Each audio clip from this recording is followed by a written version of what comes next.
que a escola é como é? Por que as crianças têm uma idade homogênea, sentam comportadinhas, têm que atender um horário, têm que entrar numa certa hora, sair numa certa hora, fazer prova, atender as coisas de uma forma? O que a escola está ensinando? Não só em conteúdo, mas também de hábitos para as pessoas. Que tipo de pessoas que a escola forma? Pessoas como cidadãos, súditos ou o que mais? O que muda da escola pública para a escola privada? Que tipo de pessoas que cada uma delas forma? Por que as crianças aprendem o conteúdo que elas aprendem? E o que está em disputa com tanta gente querendo meter o bedelho no que a escola pode ou deve ensinar ou não? E o que fica de fora para as pessoas que querem tirar as crianças da escola e colocá-las em homeschooling em casa? Tem muita coisa nesse contexto, é um assunto cheio de complexidade, muito contexto histórico, muita coisa em discussão, e aqui no Não Ficção, onde a gente discute ciência do dia a dia com especialistas, a gente precisa de um especialista no assunto, e a nossa especialista de hoje é a Diana Gonçalves Vidal, que é professora formada na Escola Normal, que já atuou em todos os níveis de ensino, professora de História da Educação da USP, pesquisadora 1A do CNPq e líder de um projeto temático da FAPESP em História da Educação e autora de livros e obras que vão de livros infantis a livros acadêmicos de História da Educação. Bora conversar com ela.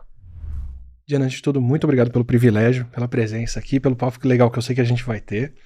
Para começar introduzindo o tema e de onde vem a questão até, por que eu queria conversar sobre educação aqui, eu tô justo na fase que meu filho tá entrando na escolinha. G2, tá com 2 anos e pouco, tá indo pra escola, acabou de passar o período de adaptação, tá ficando tranquilo lá, e essa entrada no mundo escolar, vindo de fora agora, vendo alguém entrando, me despertou muitas perguntas sobre de onde vem o sistema, uma série de coisas sobre o conteúdo que a criança vai aprender lá dentro, não necessariamente ele no G2 agora, mas né, ao longo da vida, e para quem que a escola atende, tendo trabalhado em diversas pontas. Para começar com o sistema. Por várias leituras e outras coisas, fica claro que nem sempre a educação foi como ela é hoje. Nem sempre ela foi disponível para todo mundo, universal, pública, acessível, nem obrigatória, né? Hoje eu sei que se ele não tivesse entrado na escolinha agora com 2 e pouco, aos 4 eu teria que matriculá-lo numa escola. Então ele é obrigado a ir para o sistema... Exato, obrigado. Ele é obrigado a ir para o sistema de educação, público ou privado, e tá matriculado ali e cumprir um currículo até completar o ensino médio. Eu queria começar com essa pergunta. Para um sistema que já foi exclusivíssimo, que já foi elitista, que já foi opcional e que agora é obrigatório, de onde vem essa mudança? Como que começa a escola e como é que ela vem parar no que a gente tem hoje, em que as crianças são obrigadas a serem matriculadas? Eu nem acho isso ruim, eu tô falando obrigadas porque por lei é isso, né? Bom, então, obrigada pelo convite. Bom saber que seu filho está entrando na escola e que você é um pai responsável. Muito bom. Então, como começa a escola? Como é que começa a escola no Brasil? Talvez seja mais fácil. Ou como começa a escola pública no Brasil? Talvez seja a pergunta que dá para a gente encadear de uma maneira mais fácil e nortear melhor a conversa, né? Então, a primeira... Bom, primeiro que o Brasil... Ele foi inventado, né? Ele não foi descoberto. O Brasil já existia e ele passou a ser inventado como parte de alguma coisa que se concebia, sei lá, como esse império português no século XVI, né? Então, pinta uma fachada, conta uma história. O Brasil é inventado, né? Assim, o que era? Aqui era um território, né? Com pessoas que viviam aqui dentro e, enfim, que tinham a sua vida, né, normal. De repente, ela vai se transformar em um pedaço de um território português, e de repente ela vai ser nomeada, de repente ela vai ter um território definido, limites, né? Tudo isso é uma construção, é uma invenção que vai sendo feita ao longo do século XVI, século XVII, século XVIII. No meio dessa invenção, tem uma outra invenção, que é a invenção de como transformar esse território habitado por pessoas que eram desconhecidas daqueles que são os colonizadores, né? Como pessoas que poderiam ser fiéis ao novo rei, né? Aquele novo sistema que se implantava. Bom, então uma das formas de fazer isso é fazer um acordo com uma congregação, a congregação jesuítica, mas não só ela, outras vão aparecer, mas a primeira grande, e a que vai ter maior disseminação no Brasil, vai ser a congregação jesuítica, que vai implantar os seus colégios e as suas reduções, e vai implantar as missões. Tá? Então, por um lado, catequizar os índios, né? Introduzi-los, né, nessa cultura que é uma cultura exógena, e, por outro lado, formar aqueles que são os homens livres e que existem aqui, né? Ou que vieram para cá, né? No meio da colonização. É interessante quando a gente fala do colégio jesuítico, porque a gente tem uma noção muito anacrônica. Quando a gente fala colégio, a gente está juntando ao ensino secundário, talvez ao ensino médio, que a gente pensa, né? Os colégios, eles vêm da tradição, né, ainda da tradição medieval, que era o lugar em que você aprendia desde a alfabetização até o latim, o grego e a retórica. Tá? Então, esses colégios jesuíticos, eles vão se distribuir no Brasil em vários lugares, assim como as missões. Mas uma escola pública que não seja ligada à religião, que não seja de caráter confessional, ela vai surgir no Brasil quando da expulsão desses jesuítas. Então, em 1759, o tal do Marquês de Pombal faz um conjunto de reformas que vão ser chamadas de reformas pombalinas. Ele deixa algumas congregações no Brasil, mas ele manda os jesuítas embora, né? E quando os jesuítas vão embora, ele vai criar um sistema, não dá para ser um sistema ainda, mas ele vai criar um conjunto de escolas aqui no território brasileiro, que são escolas públicas, são escolas constituídas a partir de uma ação estatal, né? Então, do Marquês, que inclusive vai contratar professores públicos. Então, nossos primeiros professores públicos vão surgir ainda no século XVIII. Caramba, é muito mais antigo do que eu imaginava. É mais antigo, você imagina mesmo. Então, que vão ser os primeiros que vão passar por concurso, inclusive. Então, aí a gente vai ter... Só que a gente não tem um sistema educacional. O que a gente tem? A gente tem o que se chama naquela época de aulas avulsas. Uhum. Então, você tem uma aula de primeiras letras, que a pessoa vai aprender a ler, né? Algumas vezes escrever. Você vai ter as aulas de retórica, latim, grego, enfim, filosofia, você vai ter essas aulas isoladas. E os mestres vão ser, às vezes, daqui, da própria colônia, né? Naquele momento o Brasil é colônia, né? América Portuguesa, ou vão vir da metrópole para assumir esses lugares. Então, as primeiras escolas são aqui. E é interessante, só para terminar, que essas primeiras escolas, elas não são escolas abertas às meninas, elas são escolas abertas ao sexo masculino, né? Então, às várias idades, mas do sexo masculino. Mas o que é mais interessante é que as reformas pombalinas, elas abrem também escolas nas reduções, nas missões indígenas.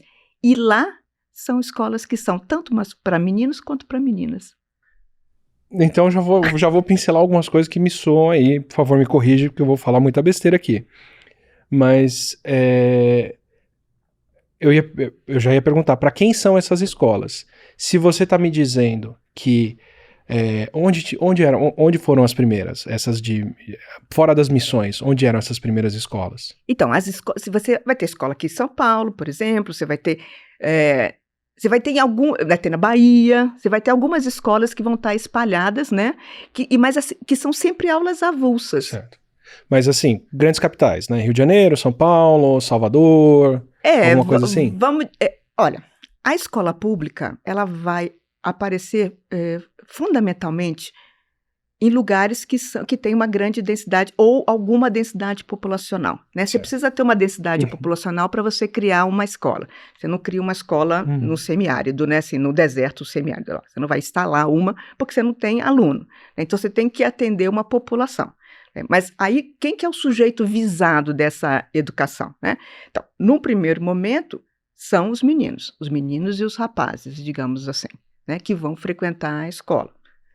Especialmente fora das reduções indígenas, né? Porque aí você vai ter escolas de meninas. Então, para mim parece aí que já são duas escolas diferentes, ou duas funções diferentes da escola. Uma, formar homens livres, como você me disse, nas cidades, só para homens, com essas aulas de leitura, latim, e a outra de colonização, na verdade, ou de aculturação para servir o rei dentro das missões. E aí faz sentido ter meninos e meninas, ou eu tô... É interessante porque as reformas pombalinas, em Portugal, elas vão criar escolas de meninos e de meninas. Elas só não criam no Brasil. Então, mas enfim, aí você tem esse é o primeiro movimento. Aí você vai ter um segundo que é, bom, em função das guerras napoleônicas, né? Entrando no começo do século XIX, aí você vai ter aquela famosa vinda da família real para o Brasil, né? E quando a família real vem para o Brasil, você começa você começa a construir o que vai ser no futuro um sistema educacional. Mas começa. Por que eu digo que começa? Porque tem toda uma discussão, por exemplo, de método de ensino. Né? Que você vai ter o Conde da Barca, por exemplo, ele vai ser mandado pelo Dom João VI para estudar o método mútuo, o método lancasteriano, que era uma proposta de Lancaster e Bell, lá da Inglaterra, e que foi utilizada muito na Índia, e que era a ideia de que eu poderia ter, com um único professor, escolarizar um conjunto enorme de alunos. Então, se você faria como uma espécie de sequência em que você teria monitores, né, e a partir dali os alunos mudavam de banco em banco, cada banco tinha um determinado conteúdo, até que eles iam se formando e se formavam meio que a partir um do trabalho do outro com um único professor, ou seja, uma escola eficiente e barata. Era a ideia. Então, você vê que já em 1808, você já tem um primeiro movimento de buscar informações sobre métodos que estão em circulação na Europa e para trazer isso para o Brasil no sentido de pensar como que você vai instalar essas escolas primárias. Porque também uma coisa que é muito importante a gente perceber, assim, muito importante mesmo, a organização do sistema educacional no Brasil, né, e aí eu pegando desde a primeira lei geral do Brasil independente, 1827, até muito recentemente, e com impactos até os dias de hoje, você vai ter duas formações que são paralelas. Você tem a formação das primeiras letras, o ensino da alfabetização, então seriam os primeiros saberes, os saberes elementares, como a gente fala. A entrada do primário ali, antigo. Que hoje a gente chama de primário, no século XIX a gente chamava de primeiras letras, né? Enfim, que é esse primeiro conteúdo. Eu só não posso chamar de primário porque quando a gente fala primário, eu estou falando de um ensino sequencial, eu estou falando de uma seriação, eu estou falando de um tempo específico. Tempo escolar, espaço escolar, currículo escolar são construções históricas, elas não estavam postas nem no século XVIII, nem no XIX, elas vão mudando à medida em que a escola vai se institucionalizando, que essa é uma outra questão. Como que a escola vai fazer parte do cotidiano da sociedade.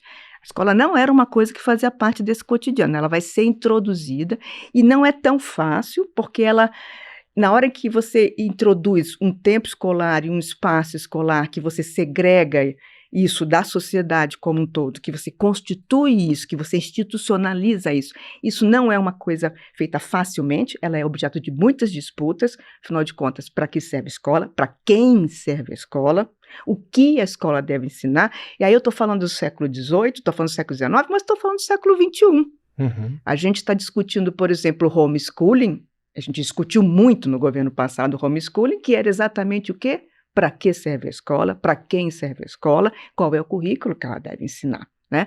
Então, essas disputas, por isso que eu falo que a escola é uma instituição dinâmica, essas disputas, elas não estão consolidadas, elas são a mola cotidiana da escola. O professor que entra na escola hoje se pergunta: para que serve a escola? Para quem serve a escola? O que eu vou ensinar? O professor que era contratado no século XIX se perguntava: para que serve a escola? E a mesma coisa as famílias. Tanto que, assim, a institucionalização do tempo escolar, se você pega a documentação primária, você vai ver que há muita resistência das famílias em deixar as crianças muito tempo na escola. Então, todas essas questões vão se constituindo ao longo desses 2 séculos. E eu não posso nem dizer que elas terminaram, porque elas continuam em disputa. Porque na medida em que, só concluindo, à medida em que a escola passa a ser uma instituição de passagem da infância, né, e ela se institucionaliza cada vez mais como uma instituição de passagem da infância, E na medida em que ela vai sendo obrigatória, ela vai ficando, ela passa a ser obrigatória, e depois ela vai se estendendo, então, cada vez mais, então a obrigatoriedade vai mudando de quantidade de anos, né? Quanto mais eu disputo a escola como um lugar de produção de conhecimento, mas de disseminação de conhecimento, ou seja, de formação de opinião. Então, a escola é constantemente objeto de disputa política e ideológica. Perfeito. A gente vai chegar nisso e no que é ensinado ali dentro, por quê? É que você estava falando sobre ter dois sistemas, o sistema de alfabetização. Então, veja, quando a primeira lei de ensino, a primeira lei geral de ensino no Brasil, ela é de 1827.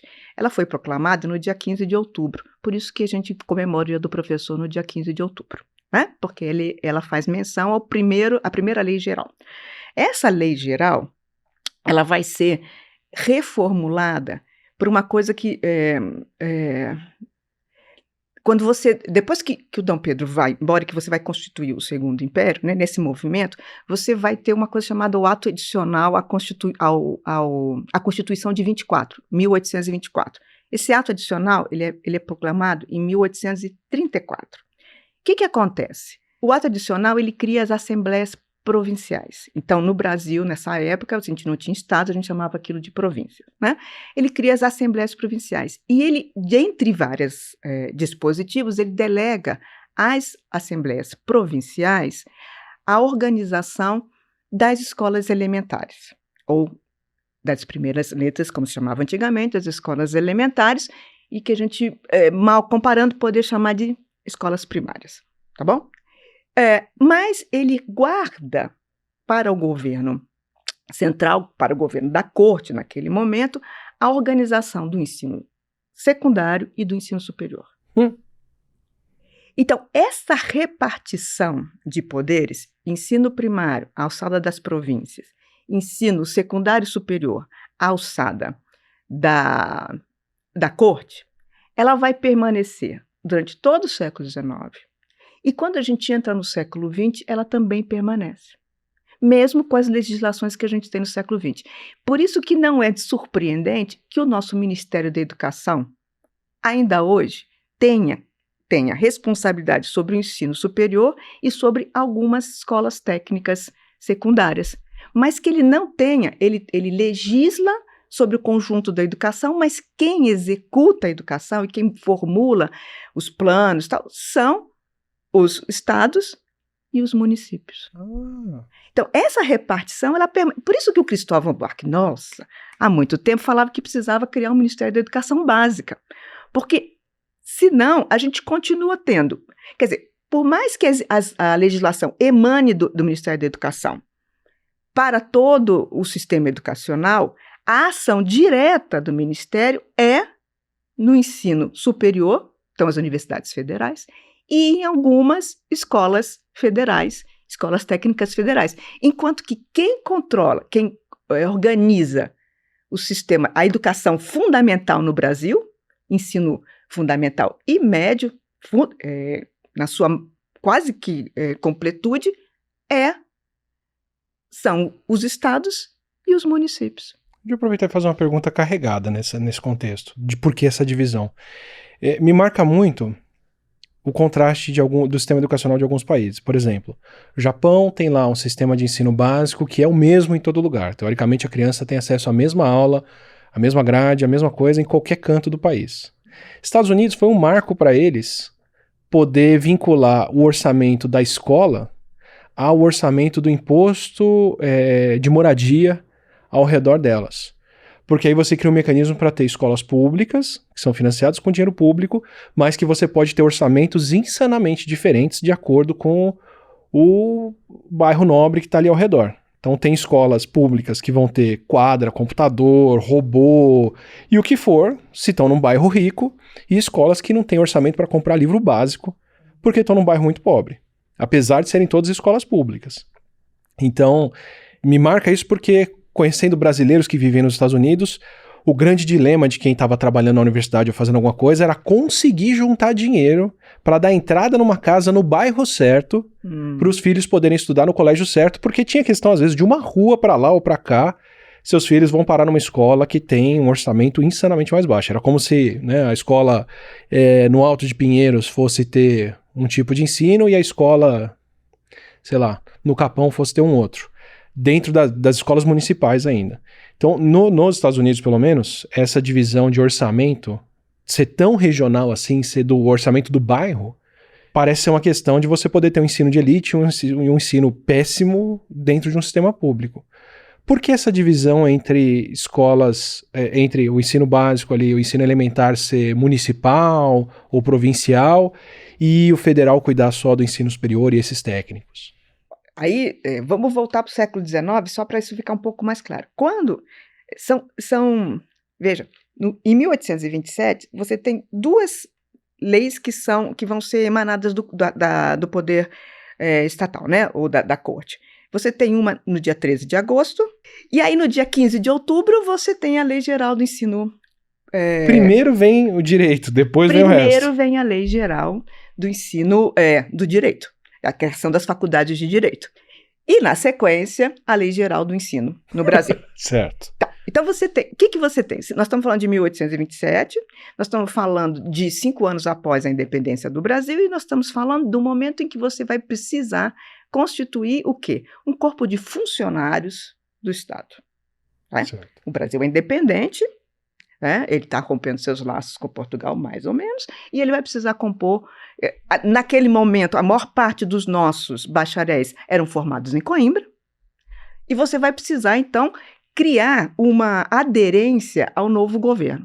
Tanto que você vai ter, primeiro, a criação das duas faculdades de Direitos, né, São Paulo e Recife, e em 1937, então 10 anos depois, você vai ter a criação do Colégio Pedro II, que vai ser justamente a escola secundária modelo da corte, para onde você vai... Porque a escola, ela é também, todos nós que frequentamos escola, uma boa parte de nós casou com os namorados que encontraram na escola, né? A escola é o lugar de constituição de laços de solidariedade, laços de afeto, laços que vão ser perenes por muito tempo, porque você fica naquele espaço. Então, o Colégio Pedro II ele vai ser esse lugar de construção de laços entre as elites. Tanto que vão vir alunos de vários lugares do Brasil, né, para estudar no Pedro II, ele tem internato e externato, para criar esse senso de comunidade, né? E a mesma coisa as faculdades de Direito. Então, nesse primeiro momento, o governo imperial está muito preocupado em constituir esse corpo, lidar com as rebeliões coloniais, né, as rebeliões que vão acontecer logo no começo da independência, né, que isso também não foi fácil, a gente fala, foi tudo tão simples, pegou a espadinha, levantou, não foi bem assim, o riacho não era daquele jeito, as roupas não estavam daquela maneira, e também não foi assim, todo mundo não gostou muito dessa brincadeira quando a coisa aconteceu, então você teve muitas rebeliões ali. Então você está constituindo alguma coisa que é a força do Estado, e isso é tão significativo que até hoje se a gente olhar, por exemplo, o Senado brasileiro ou a Câmara, hoje já mudou bastante, né? Mas se você olhar isso até um tempo atrás, você ia ver que a maior parte das pessoas que estavam lá tinham feito direito, né? Ou medicina. E provavelmente nessas escolas em particular, né? Pois é, elas vão fazer. Então, assim, Então, você vai criar Então, esse primeiro momento. Por isso que o Estado não tem ainda condição. Veja, nós estamos falando do século XIX. O Estado não tem condição, pela sua dispersão e pela enorme o tamanho do território, de organizar esse sistema público de educação. Então, ele vai delegar isso para as províncias, né? Então, cada província vai constituir seu microsistema. E isso vai ter uma força grande, porque quando a gente entra no século XX, a gente ainda vai ver, por exemplo, até a criação... Porque, veja, o Ministério da Educação, ele foi criado em 1930. Nós estamos falando 1930. Nós estamos falando há menos de 100 anos. Uhum. Então, e mais de 100 anos depois, ou quase 100 anos depois do começo das escolas. Pois é. Isso significa que até então você não tinha mesmo você tinha... O que você tinha na corte eram leis, reformas que se colocavam como modelares. tá certo? Mas elas tinham uma leitura provincial. Tanto que você vai entrar o século XX com reformas nos estados, reformas educacionais nos estados. Cada estado vai ver e vai constituir o seu sistema educacional de maneira muito diferente, né? Então, isso vai ter uma longa duração no Estado brasileiro e que dá uma certa autonomia aos estados para organizarem os seus sistemas. Ora, estados, províncias com mais recursos vão ter organização de sistemas educacionais melhor, digamos, equipados, né? Províncias com menores recursos. Então, quando você olha o mapa da alfabetização no Brasil ao longo do tempo, você vai identificar províncias que são mais ricas, século XIX, você vai ter, pelo menos na segunda, especificamente na segunda metade, terceiro quartel, você vai ter o florescimento da economia em São Paulo, né? Que vai coincidir com todo um conjunto de organização desse sistema educacional também, né? Então, você vai ver que algumas províncias vão ter um sistema muito mais organizado, muito mais estruturado, e outras muito mais precário em função da dispersão, em função do orçamento, em função da precariedade, em função do orçamento, etc. Por isso que a criação do Fundeb foi tão importante. E por isso que o Fundeb, a gente tem que brigar por ele, porque o Fundeb é uma forma de redistribuir. Olha... O que é o Fundeb?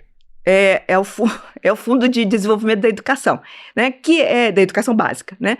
Que é um recurso que o governo federal recebe, que constitui, né, esse fundo, que é o recurso que suplementa os orçamentos estaduais, né? Então, ele suplementa aquela, digamos, a ação que cada estado ou cada município tem com relação à organização do seu sistema. Porque pelo que você me descreveu de como as escolas foram fundadas, eu não duvido nada que essa organização de quem tinha mais dinheiro ou menos lá quando a lei entra em vigor, prediga bastante ainda hoje desempenho no Enem, por exemplo, dos alunos do ensino público. Então, você tem... Quer dizer, as coisas vão mudando ao longo do tempo e as coisas também vão... ou seja, a história é sempre dinâmica, né? Mas, assim, então você não tem ali uma gênese que determina o resultado hoje. Mas o que você tem é que você cria um conjunto de condições que podem ser mais favoráveis ou mais desfavoráveis, né? Então, você vê, por exemplo, vamos pegar o caso do sistema educacional paulista, né? Por exemplo, São Paulo vai criar uma lei, vai instituir a obrigatoriedade escolar em 1874. 74. Quando que, em Minas, em 1835, você tem obrigatoriedade escolar. No Ceará, você tem obrigatoriedade escolar em 1837. O Rio de Janeiro, cidade, município da Code, em 49. Ora, aí você fala, bom, então São Paulo estava muito atrasado com relação aos outros. Mas a Constituição, esse capital que vai vir muito turbinado por esses liberais, né, abolicionistas, republicanos e etc., que você vai ter a geração dos 70, né, que é chamada geração de 70, a geração de 1870, que vai estar muito antenado com o que está acontecendo no mundo também, em termos de educação, vai impulsionar a educação primária e secundária, ginásios, etc., no Brasil, em São Paulo, por exemplo, né? Então, você tem esse movimento... evento que dá uma outra dinâmica para esse sistema. Que vai dar uma outra dinâmica. Se você olhasse lá para 1820, você fala, bom, São Paulo vai ficar para trás, né? Porque Minas iniciou aqui, Mariana, por exemplo, foi a primeira cidade no Brasil a criar a obrigatoriedade escolar, 1828, logo depois da Lei Geral. Entendeu? Então, essas questões, elas não são, ou seja, não é determinante, mas você cria condições. Uhum. Mas o que eu acho que é interessante a gente perceber é que, assim, essa fratura no sistema educacional, ela permanece. Ainda hoje a gente tem, mesmo o Camilo Santana falando sobre a questão da alfabetização na idade certa, etc., etc., né, ainda você não tem uma ação direta do governo federal na educação, né? Você vai estar sempre mediado pela ação dos municípios e pela ação dos estados. E aí, com isso, você tem uma certa diversidade, que isso vai ser sempre discutido em que medida que você tem essa diversidade. Então, você tem um núcleo, que a gente fala hoje, um núcleo comum e um núcleo diversificado, né? Essa discussão entre núcleo comum e diversificado, ela vai atravessar o século XX por causa da autonomia. Então, por exemplo, uma das discussões de São Paulo em 1932, né, a tal da Revolução de 32 e tal, é assegurar a autonomia do Estado, inclusive no que concerne à educação.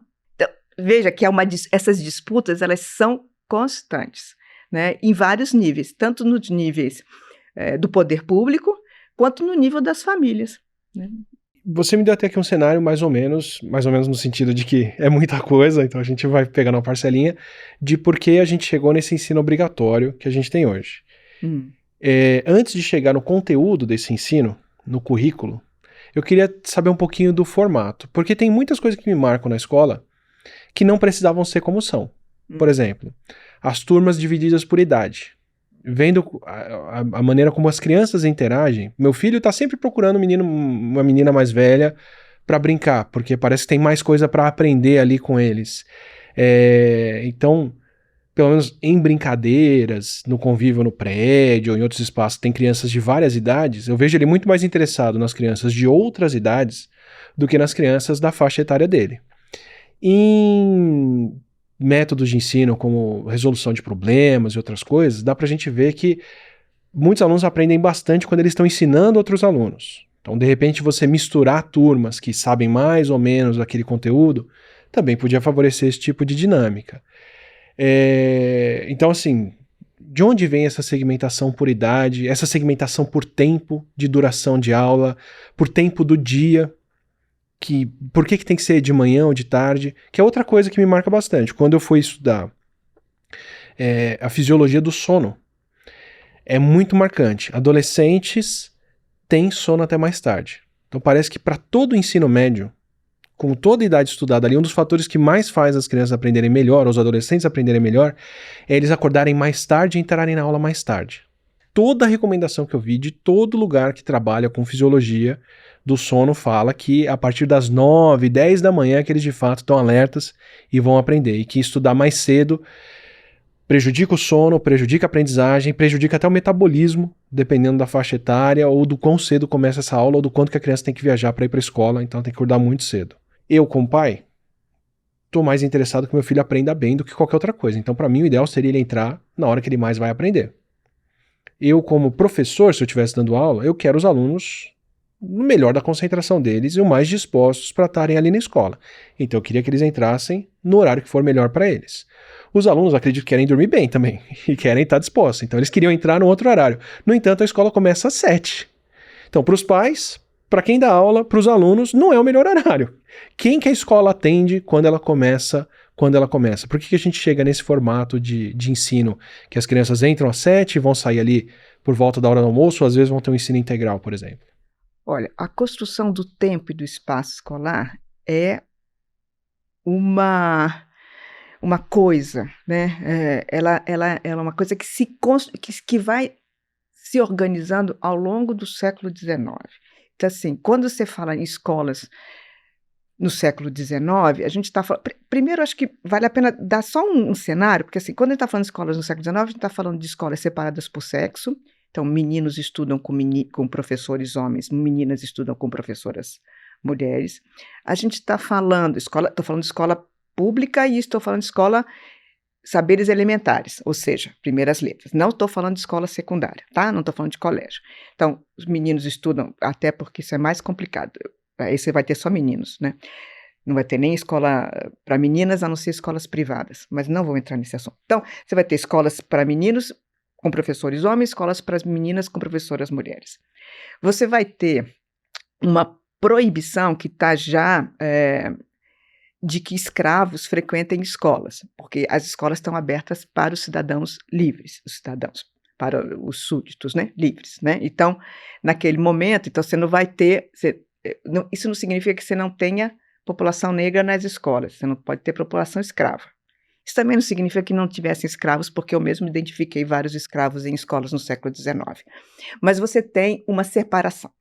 a escola, né, ela vai surgir, o tempo escolar, ele vai, num primeiro momento, ele está muito ligado às próprias tarefas do tempo social.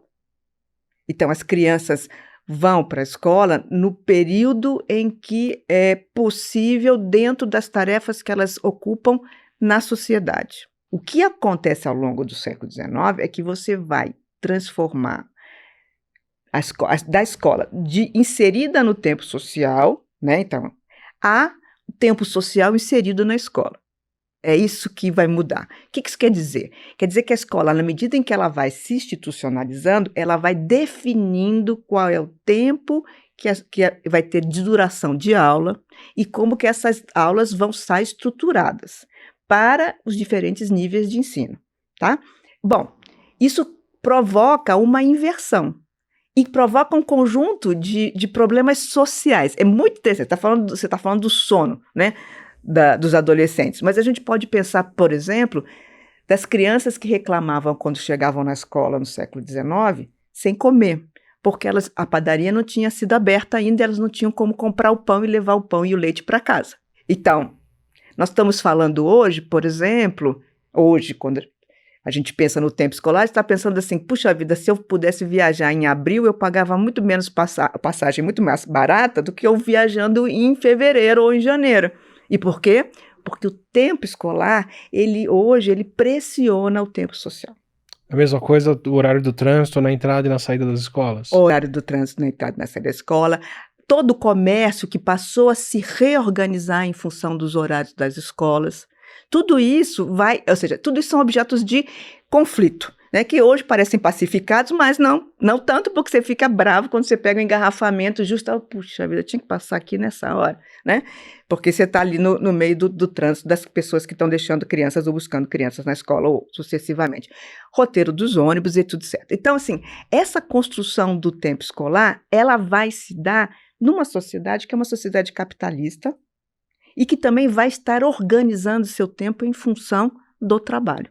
Então, não dá para a gente pensar a construção do tempo escolar fora da construção da Revolução Industrial, da própria Revolução Industrial. É isso que eu falo, o período que você está me dando é o período da industrialização, exatamente, né? Da Revolução Industrial. Então, quando a gente tem um grande marco no século XIX, que é em torno de 1860, 1870, em que vão surgir os primeiros grupos escolares, que são as primeiras escolas seriadas. Aqui no São Paulo a gente chama de grupo escolar, em outros lugares vão chamar escola graduada, isso tem várias denominações, mas é a ideia que não só eu tenho um tempo determinado de permanência na escola, como esse tempo de permanência na escola é seriado, então eu tenho um conjunto de aprendizagens que eu tenho que ter no ano 1, um conjunto de aprendizagens que eu tenho que ter no ano 2, um conjunto de aprendizagens que eu tenho que ter no ano 3 e assim sucessivamente. Como eu vou ter um exame que separa o ano 1 do ano 2 para saber se aprendeu, do ano 2 para o ano 3, como eu vou ter um tempo limite para a pessoa ficar dentro, ou a criança ficar dentro da escola, etc. E que esse tempo coincide com o ano civil. Isso tudo é uma construção do século XIX e não foi fácil de ser feita, porque ela envolveu negociações. Mas, ao mesmo tempo, ela se foi se produzindo dentro do mesmo imaginário da organização do trabalho produtivo. Então, quando você vê a escola seriada, você está falando da fábrica seriada. Não é verdade? Então, e isso por quê? Porque, por um lado, eu começo a pensar na escola como uma escola de massas, que isso não é uma questão posta nos séculos anteriores e mesmo nas décadas anteriores. Eu estou falando de uma escola de massa, ou seja, eu passo a supor que a população toda tem que estar, em idade escolar, tem que estar na escola. E para eu fazer isso, eu não posso deixar isso na mão de organizações que não sejam as organizações estatais, ou seja, o Estado não quer abrir mão da educação, até porque a educação é uma forma de governo da população, tá certo? Vamos falar Foucault, a ideia de que você vai governar a população, né? Tanto que, por exemplo, uma das disputas enormes, até hoje, uma das disputas enormes é quem tem o direito de ensinar. Quem é que ensina? Quem é que educa? É o pai, a mãe ou o professor? Quando eu coloco a criança na escola, muitas famílias vão dizer, está retirando a criança do pátrio poder. Então, o Estado não vai abrir mão disso. Então, ele precisa fazer uma escola de massas.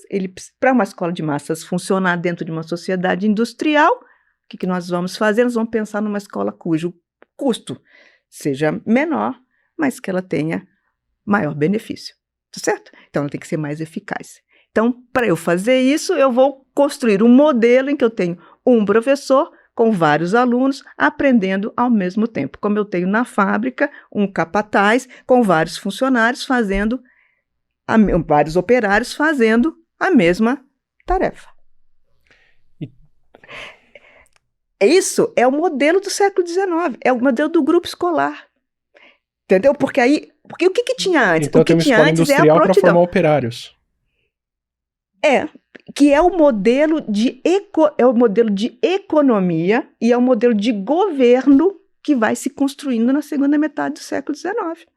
Como que eu governo populações, né? Que você está transformando essas populações de súditos em cidadãos, né? Esse movimento é um movimento que não está acontecendo só no Brasil, depois por isso que a gente vai ter uma república, né? Mas pera, não é súditos para cidadãos, assim, não me parece. Me parece de súditos para funcionários. Mas súditos para cidadãos é porque você muda o regime. Você sai do regime monárquico e você vai ter um regime republicano, né? Mas a ideia é essa, você está construindo essa nova forma de governo da população. Antes, a escola tinha o que a gente chamava de exames de prontidão. Então, digamos, né, você, Átila, é muito bom em biologia, né? Não tinha biologia como conteúdo, mas vamos brincar. Ciências naturais. Ciências naturais. Então, você por exemplo, vamos falar mais, no começo do século XIX é mais ler, escrever, contar, né? Digamos que você fosse muito bom em contar, mas não fosse tão bom em ler e escrever, ou você fosse péssimo em religião, né? Então, o que eu fazia? Eu podia ir avançando e dando prontidão a você em contar, né? E você ia ficando, porque as aulas eram multisseriadas, que a gente diria hoje, porque os alunos estavam em vários níveis. Eu não estou muito preocupado com como você aprendeu, eu estou mais preocupado em você mostrar que você desenvolveu aquela competência.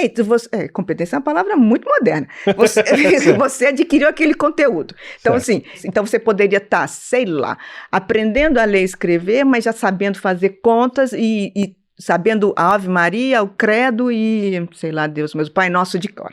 Tá certo? Então, e isso significa que eu tinha alunos, veja, eu como professora tinha várias alunas na minha sala e eu tinha que dar aula individualmente para cada uma, porque cada uma estava num nível diferente. Isso significava que, por exemplo, eu não sabia, nem o Estado que estava me pagando como professora pública, quando que aquela turma ia terminar e como que a gente ia levar isso adiante. Então, quanto que ia custar aquela educação? Então, os grupos escolares, eles são a grande invenção do século XIX, porque eles, utilizando do modelo da fábrica, também não quero dizer que eles... utilizando do modelo da fábrica, eles vão tornar a educação pública econômica o suficiente para que o Estado possa, de fato, assumir uma educação de massas.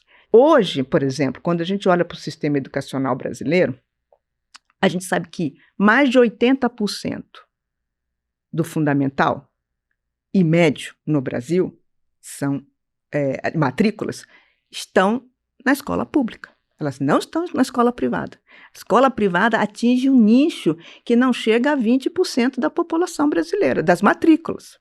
A escola privada está num nicho que é as grandes cidades, as regiões mais ricas, Sudeste, fundamentalmente, onde você tem o maior número de escolas particulares, né? Porque o resto está na mão do Estado.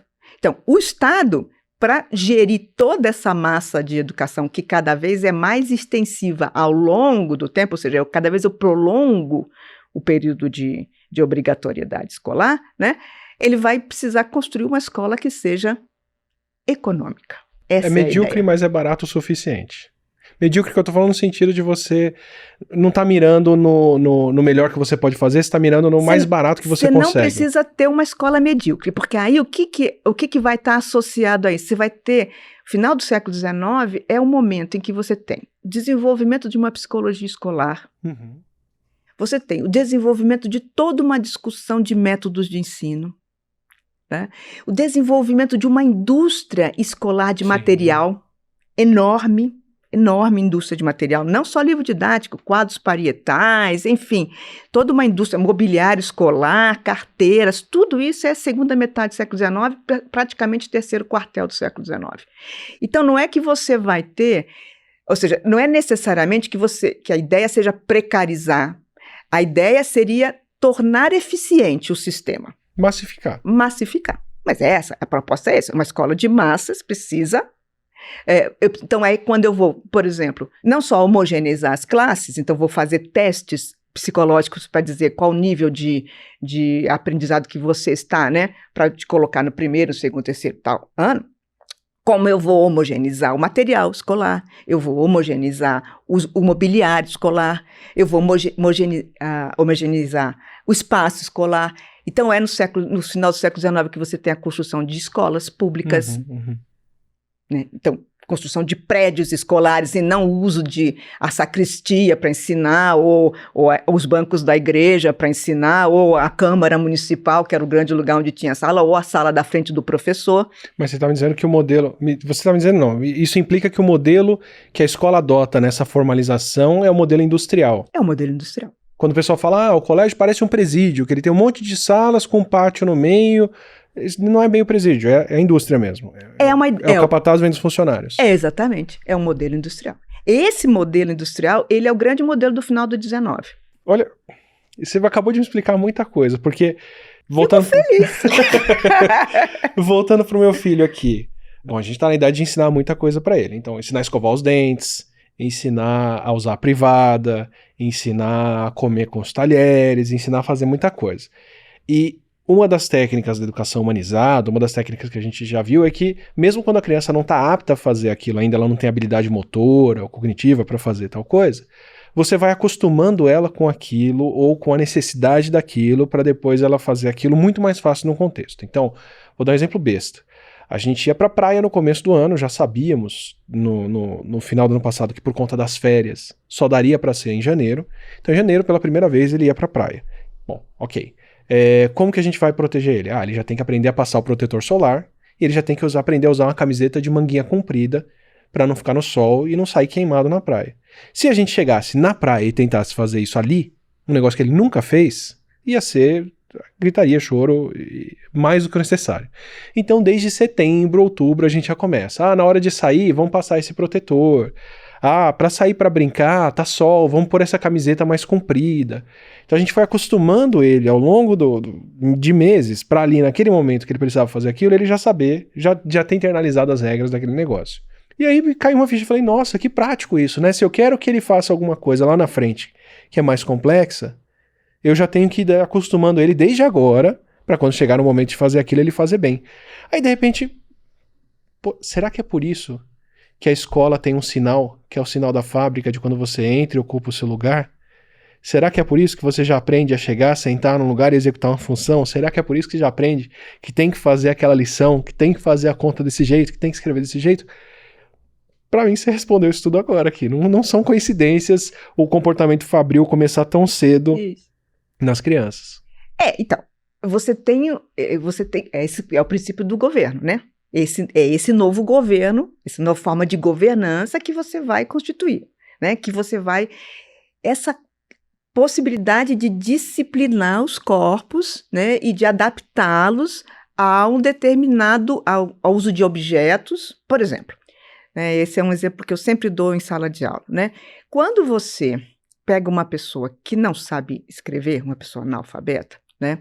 Ou uma criança, ou um adulto analfabeto, ou uma criança que nunca escreveu, se eu entrego um lápis na mão dele, ele vai segurar o lápis assim. Por que ele vai segurar o lápis assim? É muito mais fácil. Porque ele segura a caneca assim, né? Você da biologia sabe, né? Polegar opositor, eu pego e aqui, não é isso? É assim que eu vou segurar qualquer coisa na vida. A escola, em vez de ensinar a segurar assim, ela vai ensinar a segurar assim. Essa gestualidade é uma gestualidade, é uma coordenação motora muito fina e que você só aprende na escola. O meu aprendeu em casa, depois de um mês da gente rabiscando o caderno ali. Mas porque você deu a ele um lápis e começou a ensinar. Sim, né? sim, Hoje sim. E hoje as famílias escolarizam também, que é outra coisa que as famílias não faziam. Então, famílias muito escolarizadas tendem a escolarizar seus filhos, é o que você faz com o seu.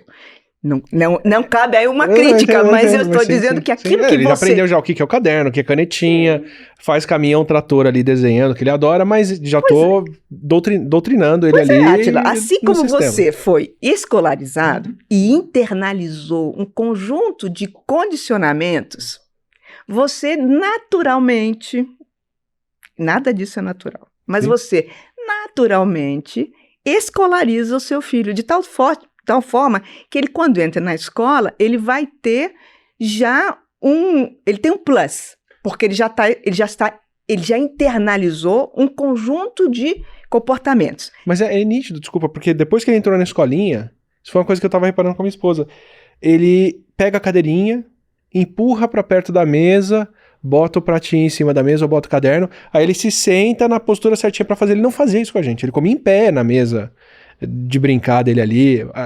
Essa noção de trazer a cadeirinha e sentar e ficar aqui bonitinho na mesa, veio com a escola. Vai internalizando. Então, isso tem várias decorrências. Uma decorrência, por exemplo, é o que, na medida em que a escolarização vai se estendendo, né, e que você tem um valor positivo associado à escolarização, você vai, por exemplo, determinados comportamentos corporais vão identificar aquelas pessoas que são não escolarizadas. E sobre elas vai acontecer alguns preconceitos. Então, a gente tem hoje um conjunto de preconceitos contra pessoas não escolarizadas, como se elas, por não serem escolarizadas, sejam menos inteligentes ou menos capazes. Veja, por exemplo, a nossa Constituição. Só em 1988 que foi concedido o voto ao analfabeto no Brasil. Na concepção de que, porque você é analfabeto, você não sabe votar.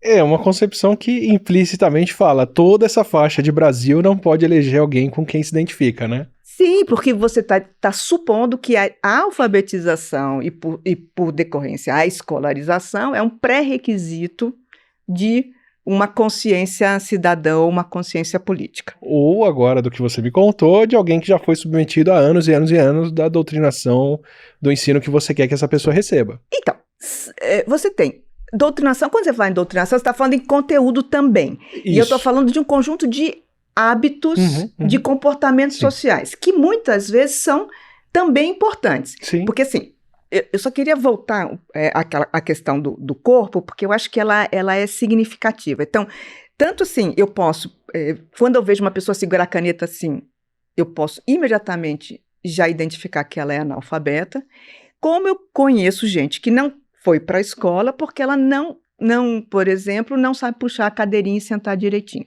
na mesa. Ela senta mal. Por outro lado, isso que é o plus que você está dando ao seu filho, né?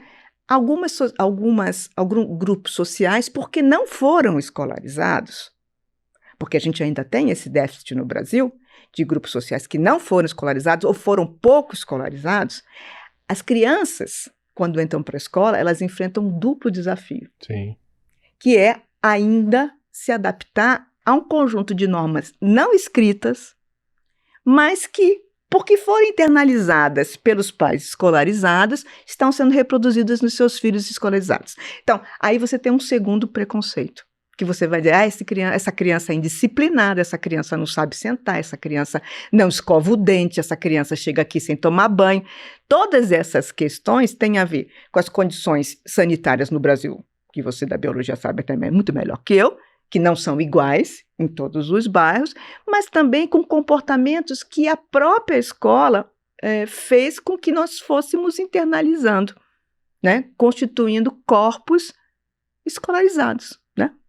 Ou seja, tem alguns autores que vão falar que a escola transforma a criança em aluno. Eu estou saindo daqui achando que a escola transforma a criança num funcionário. O aluno é só um passo intermediário ali.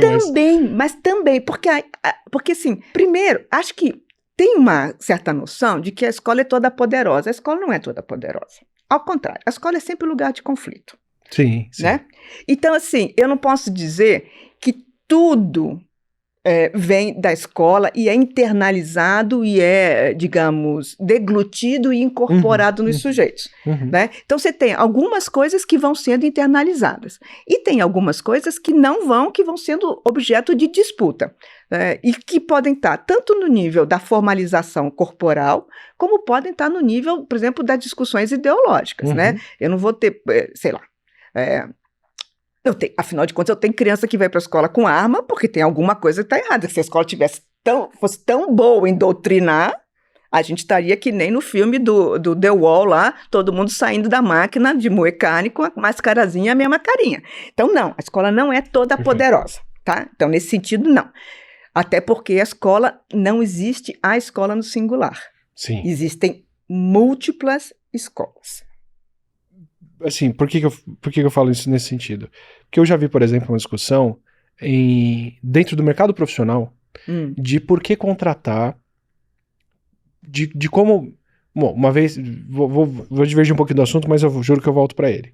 A gente passa por essa fase agora em que teve uma popularização tão grande do ensino superior que o que antes era uma coisa garantida, que se você fizesse um curso de nível superior, você teria um emprego e um bom salário, já deixou de ser uma premissa, uma garantia há muito tempo. Né? Hoje em dia, não necessariamente uma formação vai te dar uma boa colocação de mercado, você não necessariamente vai atuar naquela área.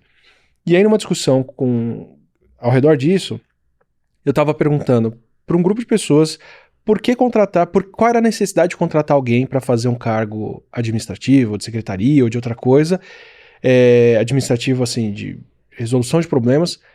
Por que você precisa de alguém com um currículo com 5 anos de graduação, MBA ou coisa assim? Porque estavam exigindo currículos muito completos para cargos com salário mínimo e assim, uma atuação muito mais simples do que aquela formação exigia. E o que eu ouvi foi, Átila, para essa colocação aqui, esse currículo não está dando formação para a pessoa. A gente nem está preocupado com o conteúdo que ela teve no ensino superior. Mas alguém que conseguiu passar 4 anos no ensino superior e tirar um diploma é uma pessoa que sabe se organizar, sabe anotar as coisas no caderno, sabe fazer isso, fazer aquilo, e isso é importante para o emprego aqui. Então, o diploma ali estava servindo muito mais como uma sinalização de uma pessoa que sabe seguir as normas do que um atestado de que aquela pessoa tinha um conteúdo que era necessário para a atuação que ela ia fazer depois. Então, claro, nem todo mundo consegue passar pelo ensino superior, mas nem todo mundo vai ser doutrinado nesse sistema. Mas essas pessoas espirram, não se formam, não completam, não seguem. E quem seguiu até a última ponta e ganhou o diploma, ganhou esse carimbo de que, bom, essa pessoa vai saber sentar e se comportar aqui no cargo que ela quer. Eu falo mais nesse sentido, não necessariamente de que todo mundo que entra vai sair homogêneo, mas se saiu na outra ponta já é um sinal de que essa pessoa está mais disposta a seguir as regrinhas ali. Então, não é só disposta a seguir regras. Eu acho que a questão é a seguinte: a escola eu acho que ela tem 2 coisas que toda a educação acabam permitindo, né, digamos. Ela constitui uma certa disciplina corporal, então, um hábito corporal, né? Então, por exemplo, quando você está na escola, você aprende, inclusive, que se você vai na biblioteca, você não pode falar em voz alta, você tem que falar em voz baixa, porque as pessoas vão ser, né, você vai perturbar as pessoas, etc. Né? Senta então, direito, agora é hora de prestar atenção, olha para frente. E também a escola, ela permite uma disciplina mental. Então, ela tem uma disciplina corporal, mas também ela tem uma disciplina mental, que faz com que você, por exemplo, ou a escola deveria fazer isso, né? Com que você possa se organizar, porque a organização não é ruim, digamos. Nós estamos aqui nesse estúdio, né? Tem os microfones, está tudo organizado. Quando eu cheguei aqui, estava tudo organizado. Essa organização torna essa atividade laboral mais eficiente. A pauta tá aqui, a gente estudou, conversou. A pauta tá aí, fez... a gente conversou, tal. Se eu chegasse aqui e não soubesse do que ia falar, você ainda fosse arrumar os microfones, o Dani tivesse que ainda ligar o computador, tal, a gente ficaria aqui todo dia. Então, assim, essa disciplina, ela, numa sociedade como a nossa, ela também é um ativo. A gente não pode perder de vista isso. Então, assim, isso não chega a ser uma doutrinação. Porque desculpa, eu estou usando uma palavra que é muito carregada. Porque a doutrinação, ela supõe uma doutrina. Não é esse caso. Então, assim, ela te organiza. Tanto que, por exemplo, é uma falsa suposição você achar que as pessoas que não conseguem fazer o ensino regular, né, elas vão ter um melhor desempenho na EAD. Elas não vão ter, porque para você ter um bom desempenho na EAD, Educação à Distância, né? Para você ter um bom desempenho na educação à distância, você tem que ter constituído esse conjunto de disciplina mental que te permite dizer, bom, agora é a hora de eu assistir a aula que eu não pude assistir ontem, ou agora é a hora que eu vou fazer isso, ou agora é a hora que eu vou fazer esse exercício, etc, etc. Não, qualquer curso que eu fiz por EAD, eu precisei de mais organização pessoal para seguir o curso, entregar as coisas em tempo e fazer, do que eu precisava quando eu estava tendo aula na graduação, junto de outras pessoas que eram muito mais organizadas do que eu, de quem eu podia pegar a anotação, que eu podia seguir para saber qual era a sala, qual era a hora, qual era a prova e por aí vai. Por isso que, assim, as pessoas falam, não termina porque justamente não adquiriu, ou seja, você fez uma trajetória escolar super entrecortada, né? Teve poucas oportunidades de seguir um fluxo escolar por várias razões, né? Aí você vai fazer um curso em EAD e você acha que você é o fracassado. Você não é o fracassado, é porque esse conjunto de disciplina mental que você precisava constituir não chegou a ser constituído suficientemente, digamos assim, né? Então, porque a EAD supõe muito mais organização do que o funcionamento normal da escola, né? Então, acho que aí é isso. Então, a escola, ela dá ela te prepara também, física e mentalmente, para desempenhar na sociedade que nós estamos. Independente, eu não estou falando de conteúdo. Sim, instrumental, né? Eu estou falando do que a gente chama de cultura escolar, né, que é um tema que eu gosto muito de estudar, porque você trabalha num outro universo, que é o universo daquela cultura produzida no interior da escola e que é válida para a escola, mas que também que ela é constituída a partir do social, mas que ela tem reflexos no social. Então, ela acaba se desdobrando sobre o social. Então, a escola não é só um lugar de transmissão de conhecimento, que vem algo de fora e que ela transforma em conteúdo e que a gente aprende. A escola é um lugar de produção de conhecimento e isso é super importante, porque não dá para achar que os professores têm que ser formados fora para poder dar aula. Existe alguma coisa que é uma produção de conhecimento desses professores no exercício da função e que deve ser valorizada e que muitas vezes as políticas públicas não valorizam porque dizem que os professores não sabem nada, né? Quando os professores podem ter, inclusive, capacitação para conteúdos, mas eles têm uma coisa que é o funcionamento da escola, que é constituído pela experiência docente, né?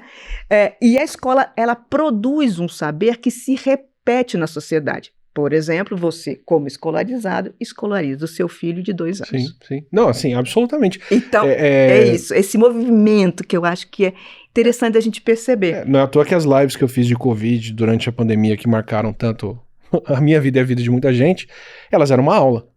Era a semana inteira estudando, anotando, preparando os tópicos. Eu tenho as figuras, que são os slides que eu apresentava, reproduzir totalmente a estrutura da escolarização ali para instruir as pessoas no momento de crise de algo que a gente precisava. E eu não sabia um instrumento melhor para fazer isso do que o que me foi. Então, você mudou a tecnologia, mas você usou a cultura escolar. Sim. Né? E, desculpa, até para esclarecer para quem está assistindo e não me conhece, uma das coisas que eu mais valorizo é a educação. Né? Eu passei por... Depois da graduação, eu ainda estudei mais uns 10 anos na universidade, entre doutorado, pós-doc, não sei o quê. E então, assim, absolutamente tudo que eu tenho na vida é devido à educação, os contatos, a conversa, tudo. Quando eu uso uma palavra doutrinação ali, eu tô dando um viés muito carregado pra coisa, mas eu quero dizer no sentido de que tem muita coisa que não precisava ser como se a gente fosse aprender conteúdo só, e isso tem a ver com todo esse ambiente, com todas essas coisas que a gente aprende, que pode ter muito valor na nossa vida fora dali. Então, existe uma coisa chamada hábitos, né? O Bourdieu vai falar sobre isso, né? Já falei do Foucault, falo do Bourdieu, tô pegando os grandes nomes. O Bourdieu vai falar sobre o hábitos. O hábitos, ele é constituído em qualquer das instituições. Então, por exemplo, se você frequenta uma igreja, você vai ter determinados comportamentos que são correlatos àquela igreja, certo? Né? E que você vai manter dentro daquele espaço religioso, da igreja, do templo, sei lá, mas você também vai trazer para fora. Não é isso? Esse hábitos, a escola, a diferença entre a igreja, a escola, a fábrica, O exército. o exército, tal, a diferença entre esses é que a escola é a única instituição obrigatória de passagem de toda a infância e toda a adolescência. Então, eu posso escolher ir para o exército, eu posso escolher uma religião, até posso escolher um tipo de escola, mas eu vou estar sempre na escola. Porque a escola é a instituição obrigatória de passagem. Essa é que é o grande ativo da escola.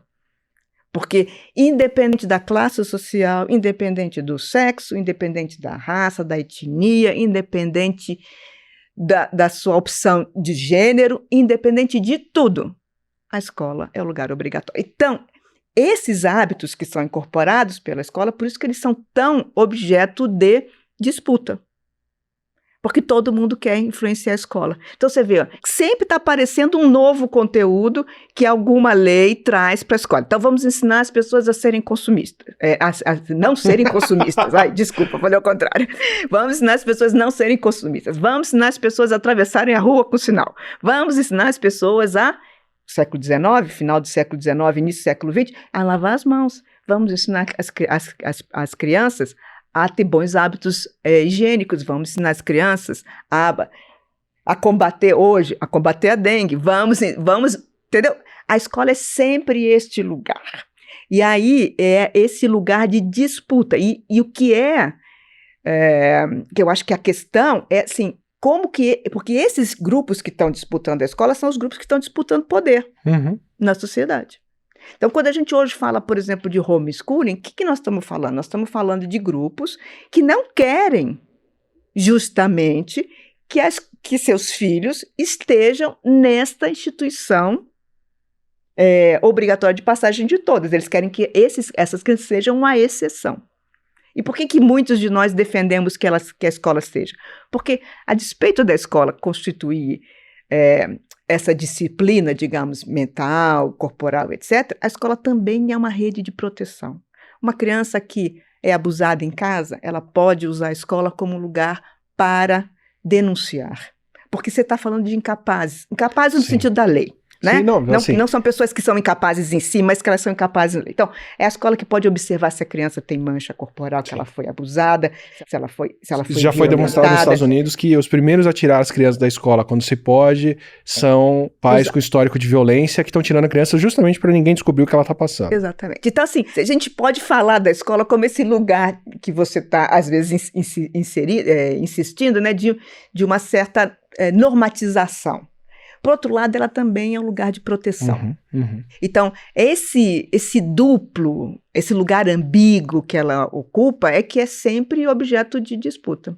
Eu tô fazendo aquela paradinha para lembrar você de assinar o nosso canal para receber os próximos episódios do Não Ficção e os próximos vídeos do canal. E para quem já se inscreveu e curte o que vê por aqui, pense em mandar um apoio pra gente como membro, como valeu demais, ou um pix em contato@atilemanino.com.br. Isso faz toda a diferença. Bom, até aqui, o que eu absorvi? A gente tem a constituição de um espaço físico com essa formalização, com a obrigatoriedade das crianças estarem ali, que tem esse começo missionário colonizador de formar os cidadãos livres ali, e depois dos missionários trazerem os indígenas e outros e criar súditos, dentro daquele espaço. Aí a gente tem essa formalização da hora, do tempo, do espaço, da duração das aulas, serialização, os alunos sendo segmentados. Eu queria entender agora o que entra de conteúdo ali dentro, que é uma coisa em disputa também o tempo todo, né? As escolas não deviam estar ensinando biologia. Nem tô tentando defender o ensino de biologia ou não é nenhuma coisa que... Eu não tenho a competência para opinar nisso, sendo muito sincero. Você não vai defender o criacionismo, né? Não, por favor. Não, até se ensine como... Olha, tem essas outras coisas que o pessoal fala aqui que estão erradas, por isso e isso. Mas enfim, pelo menos no curso de biologia, quer ensinar criacionismo dentro do curso de religião, tá tudo ótimo. Mas assim... não devia ensinar tanta biologia, as pessoas não têm por que decorar as fases da divisão celular, elas podiam estar aprendendo a fazer uma declaração de imposto de renda, podiam estar aprendendo empreendedorismo, podiam estar aprendendo a usar um computador, a mexer na internet, enfim, também acho que tem muita coisa de alfabetização digital que a gente precisava de fato aprender, até a lei criticar a informação que a gente encontra na internet. Mas sempre tem essa disputa do que deveria ser um currículo de um aluno, de uma aluna. Se vai aprender isso ou não aquilo, porque aprendeu essas coisas na escola e essas outras não. E disputas, que agora ficam muito mais claras para mim, de ideológicas mesmo, de que versão dos fatos vai ser apresentada nas escolas, né? Então, nos Estados Unidos, eles banirem livros que ensinam sobre a história da escravidão e sobre o que os negros passaram. Aqui no Brasil, a gente começa a ver estados tentando proibir livros que tratam de racismo, por exemplo, ou, né, se pegar uma coisa como São Paulo, que passa ali pela Revolução de 32, você vai ensinar como isso na escola? Como um movimento do Estado se libertar ou um movimento de um Estado pária que queria fugir das suas obrigações, né? Quer dizer, tem um espaço aí para muito conteúdo conflituoso ou muito conflito sobre o conteúdo que é ensinado. Se a gente vir ensinar educação sexual para as crianças, né, que para mim não é uma coisa que devia estar em pauta, tem muito valor em ensinar isso por N sentidos, mas enfim. Por que a gente chegou nesse currículo que a escola tem hoje? Por que se ensina o que se ensina e não outras coisas? Que tipo de demanda é essa? Dentro dessa coisa, da demanda do Estado, da demanda para formar cidadãos, da demanda para formar operários, da demanda para formar pessoas autônomas? Pergunta leve. A construção do currículo, ela também bom, tudo eu estou falando é sempre histórico, né? Ela é sempre histórica, né? Quando a gente fala currículo, a gente fala inclusive dois tipos de... algumas pessoas vão usar, né, essa terminologia do currículo oculto e do currículo que a gente tem, né? O currículo oculto seria aquilo que a gente estava falando como a cultura escolar. Então seria, sei lá, essa disciplina do corpo, da mente, os hábitos de como se comportar aqui, ali, etc., né? E o currículo que a gente está falando, que você está buscando aí dos conteúdos, né? Bom, a construção dos currículos, ela tem a ver com os interesses daquele que é o provedor das escolas. Então, o Estado, né? Nós somos uma escola pública, na maioria, então, é o Estado que vai ter alguns interesses. Vai ter interesses dos grupos sociais, como a gente já falou até agora. Mas o que a gente não falou até agora é que os currículos também são construídos a partir dos interesses das comunidades científicas.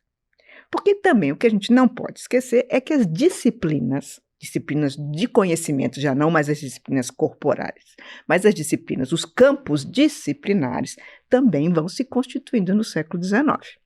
E vão se constituindo no século XIX e vão tendo cada vez mais poder na própria sociedade.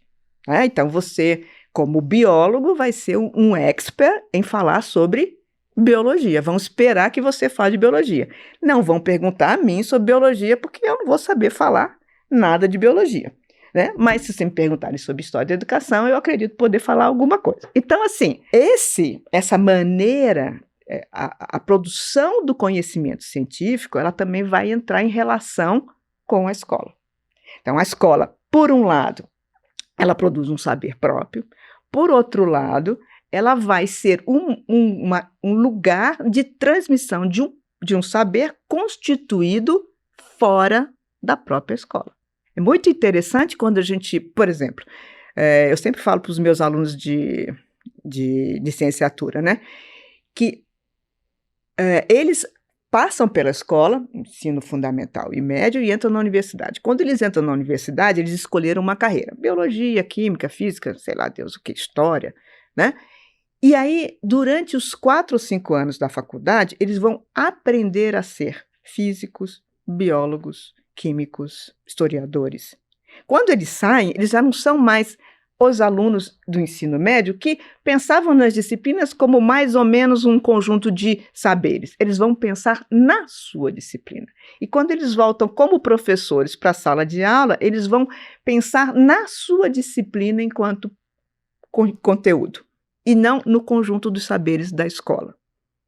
Essa transformação do aluno do ensino médio em um biólogo, um historiador e tal, ela não passa por a transformação necessariamente, isso aí é uma discussão super importante, pela transformação desses sujeitos em professores de.